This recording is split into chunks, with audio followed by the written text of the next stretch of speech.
hot until things happened in Korea. It didn't take long for us to get over there. We arrived over there on August the 6th, 1950. And we went through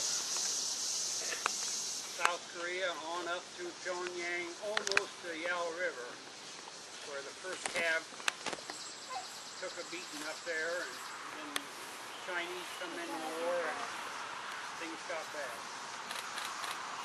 We come back down south through Seoul. Things quieted down a little bit then. About that time MacArthur got relieved of his command. General Ridgway took over, and really, in my opinion, things improved a little bit. We ate better, and things was a little more organized. And we went on the summer there, and the weather over there in the winter was extremely cold, and in the summertime it was extremely hot. And of course, there was no air conditioning. There was no beds. We had a sleeping bag. We didn't have many winter clothes. Didn't get any until the winter was half over with. And to this day, when I go to bed in the winter time with my lefty blanket, I still think of them cold nights on the bed. And waking up in the morning, you're still cold.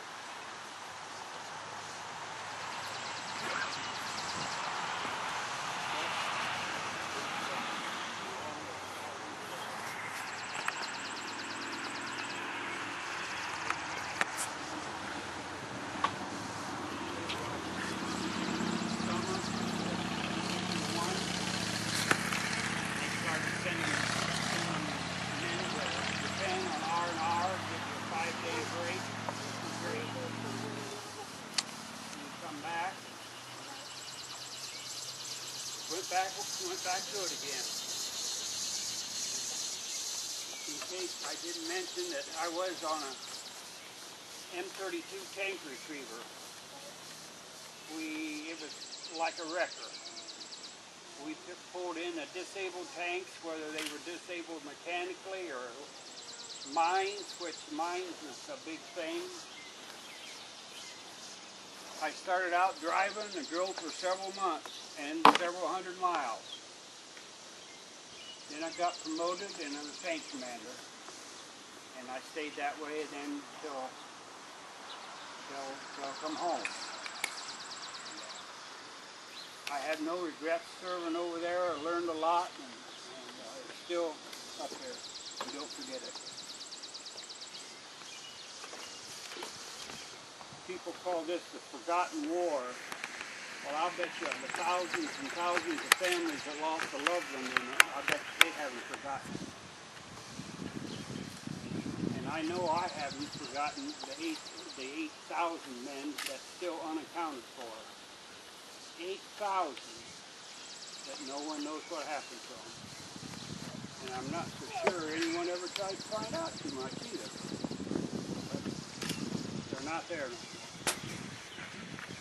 With that, I would like to thank everybody.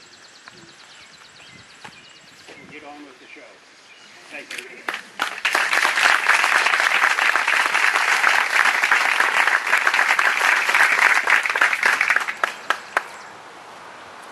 Thank you, Dick.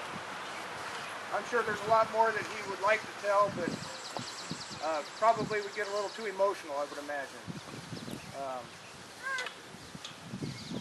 I guess my heart goes out to all of you that have served our country. As they say, it may not be the most wonderful place to live at all times, but I wouldn't live anywhere else. And it's because of the gentlemen from this war, the Vietnam War, World War II, World War I.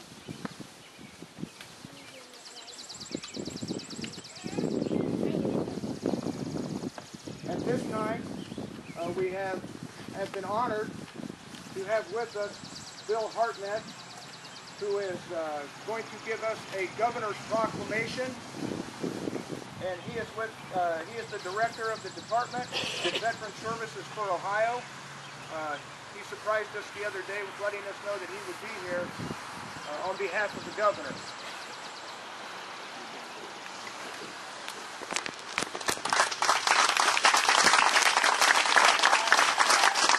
Just before the proclamation, I want to tell you of a little thing that happened in Mansfield. There's a guy in the front row down here by the name of HETZEL.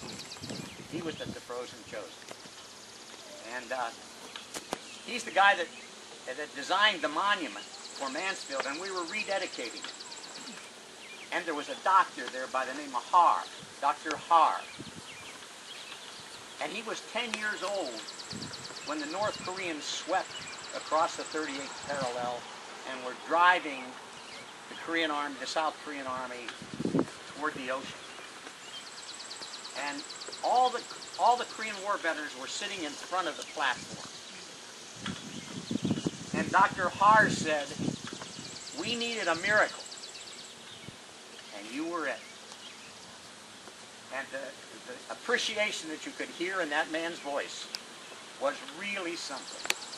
And I just want to join all my colleagues in saying that's the greatest tribute I've ever heard paid to Korean veterans. You know, all of us, all of you, one another, of course, we all know somebody that did come back. We may have known them in boot camp or basic training or in a canteen somewhere or on the actual battlefield. But we all knew of somebody that didn't make it back. And the thing we have as veterans in our mind is that we know that every one of those persons that crossed the river are pressed to the soul of a loving God. That's what gives us faith to go on. That's what gives these young guys over here the opportunity to defend the rights of a nation halfway around the world. A proclamation from the governor. In the name and by the authority of the state of Ohio, Ted Strickland, governor of said state, hereby officially recognize the Wyandot County Veterans Traveling Wall Foundation. On behalf of all veterans, I want to commend you for honoring Wyandot County veterans, Korean War veterans, by dedicating the Wyandot County Korean Monument. My wife Frances and I appreciate your work throughout the year in support of those who have served. Best wishes in all your future endeavors, and it's signed by Ted Strickland, the governor of the state of Ohio.